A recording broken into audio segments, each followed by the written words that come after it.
Hello students, आज का हम लोग का टॉपिक है astable multivibrator, emitter coupled astable multivibrator. So emitter coupled astable multivibrator को पढ़ने से पहले हम लोग ये जान लेते हैं कि जो ट्रांजिस्टर है वो बेसिकली कैसे काम करता है active region, saturation region, cut off region में। देखिए ये बेस, एमीटर, कलेक्टर। यहाँ पे जो बेस का वोल्टेज है VB, कलेक्टर का जो वोल्टेज है VC और एमीटर का जो वोल्टेज है वो है VE। सो एक्टिव रीजन में काम करने के लिए क्या चाहिए, ये एक एनपीएन ट्रांजिस्टर है। तो एक्टिव रीजन के लिए जो बेस वोल्टेज है वो ग्रेटर होना चाहिए एमीटर वोल्टेज से। This voltage should be greater than this voltage. और जो कलेक्टर वोल्टेज है, this voltage should be greater than this voltage, base voltage से ज़्यादा होना चाहिए। कलेक्टर वोल्टेज बेस वोल्टेज से ज़्यादा होना चाहिए पहला, और बेस वोल्टेज जो है एमीटर वोल्टेज से ज़्यादा होना चाहिए। सैचुरेशन में बेस वोल्टेज कलेक्टर वोल्टेज से भी ज़्यादा होना चाहिए और एमीटर वोल्टेज से, मतलब ये वोल्टेज सबसे ज़्यादा होना चाहिए, इससे भी ज़्यादा होना चाहिए, इससे भी। कट ऑफ के लिए जो बेस वोल्टेज है दोनों से कम होना चाहिए, कलेक्टर वोल्टेज से भी वो कम होना चाहिए और एमीटर वोल्टेज से भी कम होना चाहिए। तो ये तीन कंडीशन है, ठीक है। एक ट्रांजिस्टर को अगर ऑन होना है, किसी ट्रांजिस्टर को अगर आपको कंडक्ट करवाना है, तो ये जंक्शन फॉरवर्ड बायस में होना बहुत ज़रूरी है, ठीक है, बेस एमीटर जंक्शन। उसके लिए क्या चाहिए, जो बेस वोल्टेज है, यहाँ का जो वोल्टेज है बेस का, वो कितना होगा, जैसे VBN, ठीक है, VB minus VBE, this voltage, ये कंप्लीट बेस वोल्टेज होगा VB minus VBE should be greater than VEN। तो VEN की वैल्यू अगर इससे कम है, इस डिफरेंस वोल्टेज से, तब तो ये ट्रांजिस्टर कंडक्ट करेगा, अदरवाइज ये ट्रांजिस्टर कंडक्ट नहीं करेगा, ठीक है। तो वैसे ही इसी प्रिंसिपल पे हमारा वर्क करता है एमीटर कपल्ड अस्टेबल मल्टीवाइब्रेटर। तो एमीटर कपल्ड अस्टेबल मल्टीवाइब्रेटर में हम लोग बेसिकली, ये हमारा एमीटर कपल्ड अस्टेबल मल्टीवाइब्रेटर है। अस्टेबल मल्टीवाइब्रेटर क्या होता है, लगातार हमको on off on off on off on off output देता रहता है, ठीक। इसमें दो ट्रांजिस्टर हैं Q1, Q2, तीन सप्लाई यूज़ किया हूँ VBB, VCC और VCC2, ठीक है। VBB इस टाइप से यूज़ किए हैं कि VBB की वैल्यू सबसे कम होती है, फिर VCC1 की वैल्यू, फिर उसके ऊपर VCC2 की वैल्यू होती है। अब इसमें देखिए बाकी जो हमने मल्टीवाइब्रेटर पढ़ा है उसमें दोनों के दोनों ट्रांजिस्टर कट ऑफ और सैचुरेशन में काम करते हैं, लेकिन इसमें जो पहला ट्रांजिस्टर है वो ऑन ऑफ होने के लिए कट ऑफ और सैचुरेशन में जाएगा, दूसरा ट्रांजिस्टर कट ऑफ और एक्टिव रीजन में जाएगा, मतलब दूसरा ट्रांजिस्टर जो मेरा सैचुरेशन में नहीं जाएगा। तो इस टाइप से सेटिंग की हम लोग VCC2 की वैल्यू सबसे ज़्यादा रखे हैं, ताकि ये ट्रांजिस्टर कभी भी आपके सैचुरेशन रीजन में ना जाए। क्लियर, ठीक है। मान लेते हैं किसी टाइम पे, अच्छा पहले वोल्टेज देख लेते हैं सप्लाई क्या क्या है। ये बेस वोल्टेज है, ट्रांजिस्टर 1 का बेस वोल्टेज B1, ये डायरेक्टली कनेक्टेड है VBB से, तो VBN की value directly is equal to हो जाएगी VBB के। यहाँ पे इसका VBE है, बेस टू एमीटर वोल्टेज, और ये रेजिस्टेंस है एमीटर रेजिस्टेंस, ठीक है। ये एमीटर रेजिस्टेंस पहला ट्रांजिस्टर का, ये दूसरा ट्रांजिस्टर का एमीटर, दोनों के बीच में कैपेसिटर लगा के दोनों को कपल किया हूँ, इसलिए इसको बोल रहा हूँ एमीटर कपल्ड अस्टेबल मल्टीवाइब्रेटर, ठीक। यहाँ का बेस वोल्टेज है VBN1, ये बेस वोल्टेज बराबर होगा this voltage plus this voltage के, मतलब VBN1 की वैल्यू होगी इतनी, VBE1 प्लस VEN1, ठीक। दूसरा इसका आउटपुट वोल्टेज देखते हैं VCN1, तो VCN1 इज इक्वल टू होगा this voltage VCE plus VEN, and ये दूसरा ट्रांजिस्टर का बेस वोल्टेज VBN2। देखिए ये वोल्टेज और ये वोल्टेज दोनों बराबर है, तो VBN2 इज इक्वल टू हो जाएगा VCN1 and VBN2 is equal to also VBE2 plus VEN2, ठीक। इस ट्रांजिस्टर का जो आउटपुट वोल्टेज होगा, वहाँ ये ट्रांजिस्टर का जो आउटपुट वोल्टेज है उससे मैंने आउटपुट लोड कनेक्ट किया हुआ है, और यहाँ से मैं आउटपुट लूँगा, तो ये ट्रांजिस्टर का जो आउटपुट वोल्टेज होगा वही मेरा मल्टीवाइब्रेटर का आउटपुट वोल्टेज होगा, ठीक है। तो इसकी वैल्यू यहाँ से निकाल सकते हैं VCE प्लस VEN, या फिर यहाँ पे लूप लगा के जो भी करंट फ्लो होगा उससे निकाल सकते हैं। खैर इसको बाद में देखेंगे। हम लोग ये एज्यूम करते हैं कि ये जो ट्रांजिस्टर है वो कट ऑफ और सैचुरेशन रीजन में स्विच करेगा लगातार, ये वाला ट्रांजिस्टर जो रहेगा वो एक्टिव रीजन और कट ऑफ में स्विच करेगा। जब ये ट्रांजिस्टर ऑन होगा तो ये ऑफ होगा, जब ये ऑफ होगा तो ये वाला ऑन होगा, तो alternate on off on off on off होते रहेंगे, जिसके कारण मेरे को आउटपुट 1 0 1 0 1 0 मिलता रहेगा, ठीक। केस नंबर 1, ठीक है। अच्छा, टर्न, जो ट्रांजिस्टर नंबर 1 है उसको टर्न ऑन होने के लिए क्या चाहिए, ammeter voltage should be less than this voltage minus this voltage VBN1 minus VBE set, इससे कम होना चाहिए एमीटर वोल्टेज VEN1। और दूसरा Q2, ट्रांजिस्टर नंबर 2 को अगर मेरे को ऑन करना है, तो यहाँ का जो वोल्टेज है VEN2, वो this voltage VBN2 minus VBE2 इस वोल्टेज से कम होना चाहिए। तो ये चीज़ ध्यान रखना, ये बहुत ज़रूरी है। स्टार्टिंग में time t less than 0, let time t equal to 0 minus, time T equal to 0 minus पे हम लोग एज्यूम करते हैं कि जो हमारा Q1 है वो ऑन है और Q2 जो है ऑफ है, मतलब Q1 ऑन है और Q2 ऑफ है।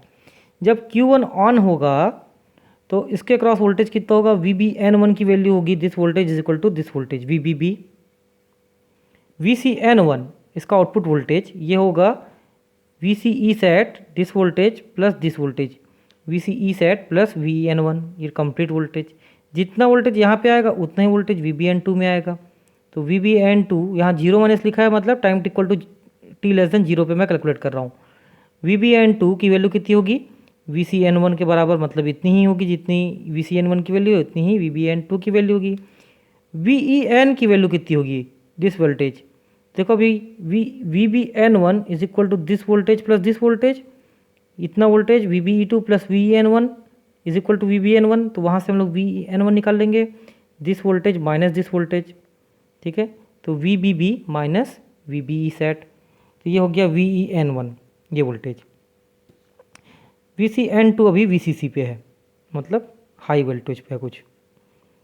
अब हम लोग देखते हैं कि यहाँ का कुछ वोल्टेज है, ये वोल्टेज जिस टाइप से है अभी VEN2, ठीक है, ये वोल्टेज यहाँ पे है VEN2, ये वोल्टेज VEN2 भी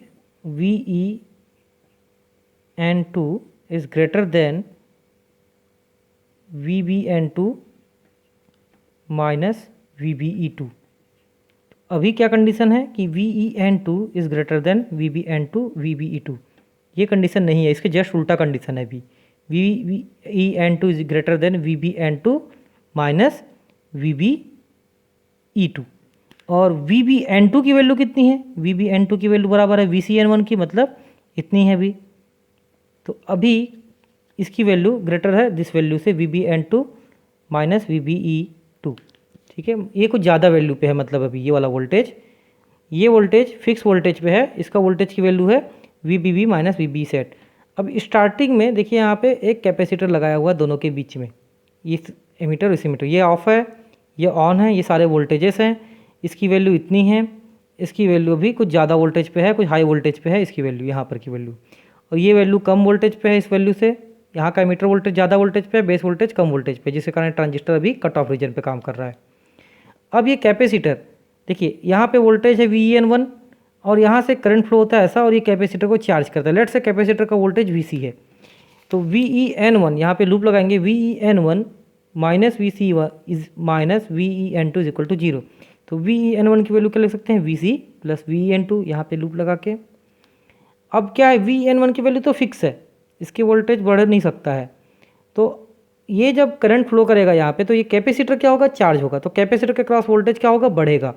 तो कैपेसिटर का क्रॉस वोल्टेज बढ़ेगा, VC बढ़ेगा, ये बढ़ नहीं सकता है, ये कांस्टेंट है। तो जब VC बढ़ेगा तो जाहिर सी बात है VEN2 क्या होगा, कम होगा। मतलब मान लीजिए अगर कैपेसिटर का वोल्टेज स्टार्टिंग में 0 है, ये 10 है और ये भी 10 वोल्ट है, अब ये कैपेसिटर चार्ज होगा तो 1 वोल्ट हुआ, तो ये तो 10 का 10 रहेगा, ये 1 वोल्ट हुआ तो ये 9 वोल्ट हो जाएगा, ठीक है, ये 2 वोल्ट हुआ तो ये 8 वोल्ट हो जाएगा। मतलब जैसे जैसे कैपेसिटर का वोल्टेज बढ़ते जाएगा, ये जो एमीटर वोल्ट रेजिस्टेंस का वोल्टेज है दूसरा ट्रांजिस्टर का, वो कम होते जाएगा, तो धीरे धीरे ये वोल्टेज कम होते जाएगा VEN2।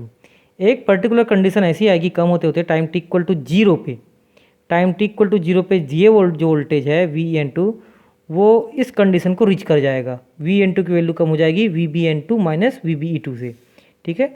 एक पर्टिकुलर कंडीशन ऐसी आएगी, अभी VEN2 की वैल्यू क्या है, ज़्यादा है और वो धीरे धीरे कम हो रहा है क्योंकि कैपेसिटर चार्ज हो रहा है। एक पर्टिकुलर कंडीशन में VEN2 इस कंडीशन को क्रॉस कर जाएगा, VEN2 less than VBN2 minus VB2। जैसा ही कंडीशन ही पहुँचेगा, मतलब ये वाला वोल्टेज कम हो गया, ये वाला बेस वोल्टेज ज़्यादा हो गया, एमीटर वोल्टेज क्या हो गया, कम हो गया, तो ट्रांजिस्टर नंबर 2 क्या हो जाएगा, ऑन हो जाएगा। ट्रांजिस्टर नंबर 2 ऑन होगा तो टाइम टी इक्वल टू 0 पे ट्रांजिस्टर नंबर 2 क्या हो जाएगा, हमारा ऑन हो जाएगा। ट्रांजिस्टर नंबर 2 के ऑन होते ही जब दूसरा ट्रांजिस्टर ऑन होगा, ये वाला ट्रांजिस्टर, तो ये ऑनलाइन आ जाएगा और यहाँ पे करंट फ्लो करना चालू कर देगा। जैसे ही ये केस आता है कि ट्रांजिस्टर ऑन होता है, देखो स्टार्टिंग में हमारा VEN2 यहाँ पे था, अब ये ट्रांजिस्टर एकदम से ऑन हो गया, जैसे ही ऑन होता है इसका वोल्टेज एकदम से बढ़ जाता है, एकदम कम हो गया था, ये बहुत कम हो गया था, यहाँ तक आ गया था, ये वोल्टेज एकदम से बढ़ जाता है, ठीक है, और एक नया वोल्टेज VEN20 प्लस यहाँ पहुँच जाता है। तो ये वोल्टेज एकदम से बढ़ जाता है और बहुत ज़्यादा इस वैल्यू पे पहुंच जाता है, नई वैल्यू पे। जैसे ही वोल्टेज एकदम स्पीडली बढ़ा, बहुत तेज़ी से बढ़ा, इंस्टेंटेनियसली बढ़ा, जितना ये वोल्टेज बढ़ता है उतना ही ये वोल्टेज भी बढ़ जाता है। मतलब यहाँ का भी VN1 बढ़ जाता है। अभी तक तो फिक्स था, अब ये एकदम से बढ़ जाता है क्योंकि कैपेसिटर रिएक्ट नहीं कर पाता इतना जल्दी। तो जितना वोल्टेज यहाँ पे इंक्रीज़ होता है उतना वोल्टेज इस रेजिस्टेंस में भी इंक्रीज़ हो जाता है। जैसे ही इस वोल्टेज में इंक्रीज़ होता है वोल्टेज, तो यहाँ का एमीटर वोल्टेज बढ़ जाता है इस बेस वोल्टेज से। इसकी सेटिंग ऐसे रखते हैं कि ये वोल्टेज इस बेस वोल्टेज से ज़्यादा ऊपर निकल जाता है। तो जैसे ही कंडीशन रीच होता है कि ये वोल्टेज ज़्यादा हो जाता है ये वोल्टेज जो से बेस वोल्टेज से, तो ये ट्रांजिस्टर नंबर 1 जब तक ऑन था अब ऑफ हो जाता है। तो अब केस क्या हो गया, ट्रांजिस्टर नंबर 1 ऑफ हो गया, ट्रांजिस्टर नंबर 2 ऑन हो गया। ऑन हो गया मतलब वो एक्टिव रीजन में चला गया। क्योंकि ठीक है, कैसे क्या जाता है एक्टिव रीजन, उसको देखते हैं। देखिए ये वाला वोल्टेज तो अभी बहुत बढ़ गया, लेकिन इतना भी नहीं बढ़ता कि बेस वोल्टेज से आगे निकल जाए। ठीक है, ये ट्रांजिस्टर का वोल्टेज बढ़ता जरूर है लेकिन इतना नहीं बढ़ता कि इसकी अपने ट्रांजिस्टर के बेस वोल्टेज से ऊपर निकल जाए, उससे कम ही रहता है। तो यहाँ का वोल्टेज कम है इसके कंपेयर में, ये वोल्टेज ज़्यादा है। ये वोल्टेज की वैल्यू कितनी है, देखो यहाँ से जितना वोल्टेज VC1 का होगा उतना वोल्टेज इस वोल्टेज का होगा। VC1 की वैल्यू पहले कितनी थी, कुछ VC1 की वैल्यू जो पहले थी इसके ऑन ऑफ होने से पहले, तो VC1 की वैल्यू पहले इतनी थी। जैसे ही ये वाला ट्रांजिस्टर ऑन हुआ ये ट्रांजिस्टर ऑफ हो जाता है, तो VC1 की वैल्यू भी चेंज हो जाती है। VC1 की वैल्यू कितनी चेंज होती है, ठीक है, यहाँ से VCC माइनस, यहाँ पे करंट फ्लो करता है इस रेजिस्टेंस में IB2, VCC minus IB2 RC1। तो VC1 की वैल्यू कितनी हो जाती है, VCC1 माइनस IB2 RC1, यानी कि यहाँ पे अप्रॉक्सीमेटली VCC1 वोल्टेज पहुँचता है। यहाँ पे VC1 वोल्टेज आ रहा है और यहाँ पे कितना आ रहा है अप्रॉक्सीमेटली VCC2 वोल्टेज। तो कलेक्टर में कितना वोल्टेज आ रहा है VCC2 और बेस में कितना वोल्टेज आ रहा है VCC1। सो बेस वोल्टेज की वैल्यू कम है, कलेक्टर वोल्टेज की वैल्यू ज़्यादा है। हमने माना था ना VCC1 is less than VCC2। सो इस कंडीशन में बेस टू कलेक्टर जो रहता है रिवर्स बायस में रहता है, इसलिए एक्टिव रीजन में रहता है। क्या कहने का मतलब ये है कि ये वोल्टेज, ये जो ट्रांजिस्टर है वो ऑफ हो जाता है, ये ट्रांजिस्टर आपका कंडक्ट करना चालू कर देता है। ठीक है, अब जैसे ही कंडक्ट करना चालू करता है ये ट्रांजिस्टर, तो इसके एमीटर का क्रॉस वोल्टेज कितना हो जाता है, वो जाता है VEN2 प्लस। अभी तक कितना था, VEN2 माइनस आ रहा था। ठीक है, अब कितना आ गया ये VEN2 प्लस, उसकी वैल्यू कितनी हो जाएगी, इसकी वैल्यू क्योंकि ट्रांजिस्टर कंडक्ट करना चालू कर दिया तो इसका वैल्यू हो जाएगा VBN2 माइनस VBE। तो इसकी वैल्यू हो जाएगी VBN2 माइनस VBT। और VBN2 की वैल्यू कितनी है, VBN2 की वैल्यू, इसकी वैल्यू जितनी है VC1 के बराबर। तो VC1 की वैल्यू कितनी है VCC1 माइनस IB2 RC1। ठीक है, तो ये VB2 की वैल्यू यहाँ पर रख दिया, VCC1 माइनस IB2 होगा ये IB2 RC1। तो ये हो जाता है VN2 प्लस का वैल्यू। ठीक है, तो हुआ क्या, स्टार्टिंग में ये ट्रांजिस्टर ऑन था, ये ट्रांजिस्टर ऑफ था, इसके एमीटर का वोल्टेज बहुत ज़्यादा था, इसके एमीटर का वोल्टेज ठीक है भी ज़्यादा था, इसका वोल्टेज भी ज़्यादा था। तो ये वाला जो वोल्टेज था फिक्स था, ये वोल्टेज बहुत ज़्यादा था। जैसे जैसे कैपेसिटर चार्ज हुआ, कैपेसिटर के चार्ज होने से कैपेसिटर का क्रॉस वोल्टेज बढ़ा और ये वाला जो वोल्टेज है वो कम हुआ। एक पर्टिकुलर कंडीशन ऐसी आई कि ये वोल्टेज इस वैल्यू को रीच कर गया। ठीक है, VBN2 माइनस VBE2 को वहाँ तक पहुँच गया। जैसे ये वोल्टेज उस वैल्यू तक पहुँचता है हमारा ट्रांजिस्टर ऑन हो जाता है। ये ट्रांजिस्टर के ऑन होने के कारण इसका जो वोल्टेज है इसी पर्टिकुलर ट्रांजिस्टर का जो बहुत नीचे तक पहुँच गया था वो बढ़ जाता है। इसके बढ़ने के कारण यहाँ का वोल्टेज भी बढ़ जाता है इस वाले रेजिस्टेंस का, जिसके कारण ट्रांजिस्टर नंबर 1 वो कट ऑफ में चला जाता है। क्योंकि यहाँ का एमीटर वोल्टेज ज़्यादा हो जाता है बेस वोल्टेज से, तो ट्रांजिस्टर नंबर 1 कट ऑफ में चला जाता है। अब कंडीशन क्या है, ट्रांजिस्टर नंबर 1 कट ऑफ में है, ट्रांजिस्टर नंबर 2 कंडक्ट कर रहा है। अब क्या होगा, ये वोल्टेज फिक्स वोल्टेज पर चला गया VEN2। अब यहाँ से करंट फ्लो करेगा ऐसा और ये कैपेसिटर को चार्ज करेगा। कैपेसिटर को चार्ज करेगा तो ये कैपेसिटर का वोल्टेज बढ़ेगा और इसके अक्रॉस जो वोल्टेज है वो कम होना चालू होगा धीरे धीरे। तो ये वाला वोल्टेज धीरे धीरे कम होगा। एक पर्टिकुलर कंडीशन ऐसा आएगा कि ये वोल्टेज कम होते होते VBN1 minus VBN1 minus VBE1 तक पहुंच जाएगा। जस्ट उल्टा प्रोसेस होगा। ये पहले ये क्या हो रहा था, ये वोल्टेज कम हो रहा था ना, और वो वोल्टेज कम होते होते कहाँ तक पहुंचा था, this voltage minus this voltage VBN2 minus VBE2। अब क्या है, ये वोल्टेज फिक्स हो गया है जब ये ट्रांजिस्टर ऑन है, और ये वोल्टेज फिक्स हो गया तो कैपेसिटर को क्या कर रहा है, चार्ज कर रहा है, जिसके कारण यहाँ का जो वोल्टेज है वो क्या हो रहा है, कम हो रहा है। ये वोल्टेज कम होते होते कहाँ तक पहुँचेगा, VBN1 माइनस VBE2। जैसे ही कंडीशन रीच करेगा ये ट्रांजिस्टर ऑन हो जाएगा, ये ट्रांजिस्टर ऑफ हो जाएगा। तो फिर हम लोग अपने वापस कंडीशन नंबर 1 में पहुंच जाएंगे, जहाँ पे हमारा ये ट्रांजिस्टर ऑन था और ये ट्रांजिस्टर ऑफ था, और ये लूप लगातार अल्टरनेट चलते रहेगा। तो एक बार ये वोल्टेज फिक्स रहेगा, इस कैपेसिटर को चार्ज करेगा, इसके क्रॉस वोल्टेज कम होगा।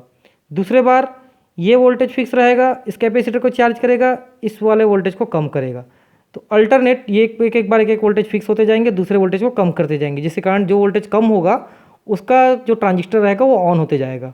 ठीक है, तो अल्टरनेट ये लगातार ये प्रोसेस चलता रहेगा, कैपेसिटर चार्ज होते रहेगा बार बार और डिस्चार्ज होते रहेगा, और चार्जिंग डिस्चार्जिंग ऑफ कैपेसिटर के कारण यहाँ का वोल्टेज कम ज़्यादा होते रहेगा, जिसके कारण ये ट्रांजिस्टर ऑन ऑफ होते रहेगा।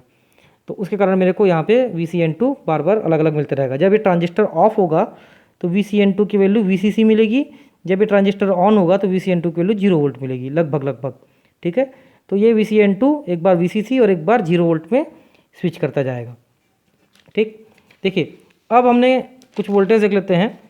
जब ये ट्रांजिस्टर ऑन होगा, ट्रांजिस्टर नंबर 2, जैसे ट्रांजिस्टर नंबर 2 ऑन होगा तो VCN2 की वैल्यू हो जाएगी इतनी, VCC2 माइनस IC2RC। VCC इसकी वैल्यू हो जाएगी VCC2, क्योंकि ट्रांजिस्टर ऑन हो गया तो यहाँ पे करंट फ्लो करेगा IC2, तो इसकी वैल्यू कितनी हो जाएगी VCC2 माइनस IC2RC2। तो VCN2 की वैल्यू हो जाएगी इतनी, ये प्लस लिखा है मतलब टाइम इक्वल टू 0 के आगे। VCN1 ये वोल्टेज, VCN1 ये वोल्टेज की वैल्यू हो जाएगी VCC1 माइनस IB2RC1। यहाँ पे कितना करंट फ्लो कर रहा है, IB2 अमाउंट का करंट फ्लो कर रहा है। IB2 क्यों नाम दिया है, क्योंकि देखो यहाँ से जितना करंट फ्लो करेगा वो सीधा सीधा कहाँ जाएगा, इस ट्रांजिस्टर के बेस में, क्योंकि यहाँ तो कट ऑफ हो गया है। तो जितना करंट यहाँ से फ्लो करेगा पूरा ट्रांजिस्टर के बेस में जाएगा, इसलिए करंट को नाम दिया है IB2। तो यहाँ पे कितना वोल्टेज आएगा VC1 में, VCC1 माइनस IB2RC1। तो ये देखिए यहाँ पे आ गया VCC2, ये आ गया ये VCC1 माइनस IB1RC1। जितना वोल्टेज VC1 का होगा उतना ही वोल्टेज मेरा ट्रांजिस्टर 2 का बेस वोल्टेज होगा, तो उतना ही वोल्टेज होगा ट्रांजिस्टर 2 का बेस वोल्टेज।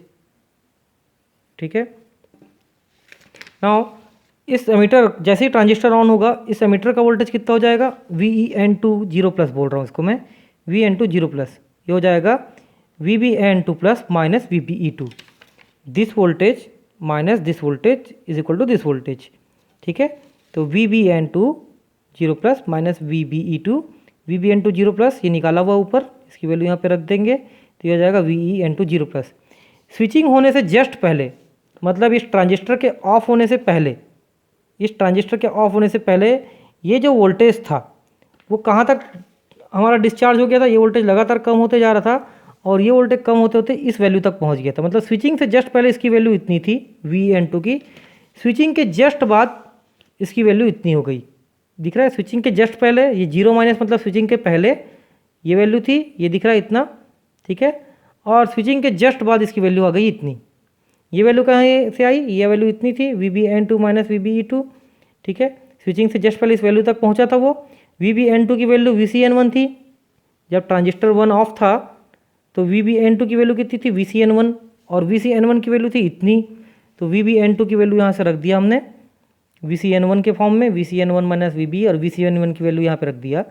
तो स्विचिंग से जस्ट पहले, इस ट्रांजिस्टर के ऑफ होने से पहले, सॉरी इस ट्रांजिस्टर के ऑन होने से पहले और इस ट्रांजिस्टर के ऑफ होने से पहले जो ये वोल्टेज था VEN2 वो डिस्चार्ज होते होते कौन से पॉइंट तक आ गया था, इस पॉइंट तक आ गया था, यहाँ तक। ठीक है, जैसे ही इस पॉइंट तक पहुँचता है मेरा ट्रांजिस्टर का वोल्टेज, वो तुरंत ही ट्रांजिस्टर नंबर 2 ऑन हो जाता है और ट्रांजिस्टर नंबर 1 ऑफ हो जाता है। ये ट्रांजिस्टर ऑन हो जाता है, ये ट्रांजिस्टर ऑफ हो जाता है। जैसे ये ट्रांजिस्टर ऑन होता है इसके क्रॉस वोल्टेज बढ़ जाता है। कितना वोल्टेज बढ़ जाता है, इतना हो जाता है बढ़ के। तो कितने का डिफरेंस आया, कितना वोल्टेज में राइज कितने का आया, तो ये हो जाएगा राइज इन अ वोल्टेज को मैं डिनोट कर रहा हूँ VD से। ये हो जाएगा नया वोल्टेज स्विचिंग के बाद, ट्रांजिस्टर के ऑन होने के बाद का वोल्टेज और ट्रांजिस्टर के ऑन होने से जस्ट पहले का वोल्टेज। तो ट्रांजिस्टर के ऑन होने के बाद का वोल्टेज VEN 0 प्लस और ट्रांजिस्टर के ऑफ ऑन होने से जस्ट पहले का वोल्टेज वो कितना निकाला हूँ मैं, इतना। ठीक है, VEN2 0 माइनस दिस वोल्टेज। तो टोटल राइज इन जो है वो कितना आएगा, ये हो जाएगा VD। तो ये आ जाएगा इतना VD। तो जितना इसकी वैल्यू हो जाएगी लगभग इतनी। ठीक है, इसकी वैल्यू इतनी हो जाएगी। जितना राइज टेम्परेचर वोल्टेज में यहाँ पे आता है, हमने कहा था ना कि ये वोल्टेज कम होते जाता है और एकदम से जैसे ही कम होता है ये ट्रांजिस्टर ऑन हो जाता है। ऑन होने के कारण ये ट्रांजिस्टर स्विच कर जाता है इस वोल्टेज पे, नया वोल्टेज पे। तो इतना वोल्टेज का राइज आता है। जितना वोल्टेज का राइज यहाँ पे आता है उतना ही वोल्टेज का राइज यहाँ पर भी आता है। तो इसका नया वैल्यू, ये ट्रांजिस्टर ऑन हुआ, ये ट्रांजिस्टर ऑफ हो गया। ट्रांजिस्टर ऑन होने से पहले, इस ट्रांजिस्टर के ऑन होने से पहले और इस ट्रांजिस्टर के ऑफ होने से पहले इसकी जो वैल्यू थी वो इतनी थी, VN 0 माइनस। ये 0 माइनस मतलब स्विचिंग से जस्ट पहले ये ट्रांजिस्टर ऑन था, ये ट्रांजिस्टर ऑफ था, उस टाइम इसकी वैल्यू इतनी थी। जब दूसरा केस आया, ये ट्रांजिस्टर ऑन हो गया, ये ट्रांजिस्टर ऑन हो गया, ये ट्रांजिस्टर ऑफ हो गया, तो इसकी वैल्यू कितनी हुई उस पर्टिकुलर पॉइंट पे। तो उसकी वैल्यू हम लोग निकालते हैं ऐसा, VD2 is equal to this. तो VN, ये वैल्यू VN स्विचिंग के बाद का वोल्टेज, स्विचिंग के पहले का वोल्टेज इज इक्वल टू ये एमीटर 2 का स्विचिंग के बाद का वोल्टेज माइनस एमीटर 2 के स्विचिंग के पहले का वोल्टेज। इस इक्वेशन का यूज़ करके हम लोग निकालते हैं कि स्विचिंग होने के बाद तुरंत एमीटर 1 का रजिस्टर वोल्टेज कितना होता है। तो वो आता है इतना, ठीक है, ये लगभग आता है इतना। और इसको मैंने नाम दिया है VCC1, अप्रॉक्सीमेटली VCC1 के बराबर होता है, ठीक। तो ये वेवफॉर्म देख लीजिए। स्टार्टिंग में देखो, ये जो ट्रांजिस्टर रहता है, ट्रांजिस्टर नंबर 1, जो ट्रांजिस्टर नंबर 1 रहता है वो ऑन रहता है और ट्रांजिस्टर नंबर 2 ऑफ रहता है। VEN1 की वैल्यू यहाँ पे रहती है, इस VEN1 की वैल्यू इस वोल्टेज पे रहती है, ठीक है, इस वोल्टेज पे, इस पॉइंट पे। और ये जो VEN2 रहता है वो कुछ स्पेसिफिक हाई वोल्टेज पे रहता है और धीरे धीरे इसकी वैल्यू, फिर वो कैपेसिटर चार्ज होते जाता है। कैपेसिटर चार्ज होने के कारण ये वैल्यू धीरे धीरे कम होती जाती है। कम होते होते एक इस वैल्यू पे पहुंचती है, VEN2 0 माइनस पे, इस पर्टिकुलर वैल्यू पे, VBN2 माइनस VBE2 पे। जैसे ही इस वैल्यू पे पहुंचती है, ये वाली वैल्यू, ये वोल्टेज, ये वाला ट्रांजिस्टर ऑन हो जाता है, ठीक है। ट्रांजिस्टर नंबर जो 2 रहता है, 1 रहता है, वो ऑन हो जाता है।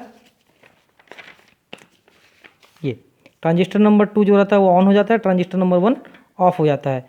जैसे ही यहाँ पे पहुँचता है, यहाँ पे राइज आता है वोल्टेज में, इसका वोल्टेज बहुत तेज़ी से बढ़ता है VD अमाउंट से, और एक नया वैल्यू तक पहुँच जाता है ये VEN2 प्लस, और VEN2 0 प्लस की वैल्यू हो जाती है इतनी, ठीक है।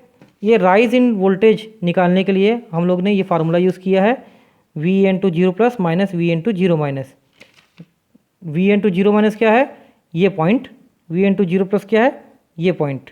ये जितना वोल्टेज में इंक्रीमेंट आया वो हो जाता है इन दोनों का डिफरेंस। तो VEN2 0 माइनस से हमने निकाला हुआ ये दिस वैल्यू, और VEN2 0 प्लस निकाला हुआ है ये वैल्यू। दोनों को डिफरेंस करेंगे तो हमको VD मिल जाएगा, ठीक है। इस पॉइंट पे ये वैल्यू कम होता है और ये वैल्यू पहुंचता है इस पॉइंट पे। जितना राइज यहाँ पे वोल्टेज में आता है, वो सेम वोल्टेज में राइज इस वाले रेजिस्टेंस में भी आता है, मतलब इसका वोल्टेज बढ़ जाता है। इसका वोल्टेज बढ़ने के कारण ये वाला ट्रांजिस्टर क्या हो जाता है, कट ऑफ हो जाता है। देखो, जितना वोल्टेज राइज इसमें है उतना ही वोल्टेज राइज पहले वाले एमीटर में भी आया, और ये वाला ट्रांजिस्टर जो था वो ऑफ हो गया, ठीक है, और दूसरा ट्रांजिस्टर जो है वो ऑन हो जाता है। सो ये पूरा प्रोसेस है।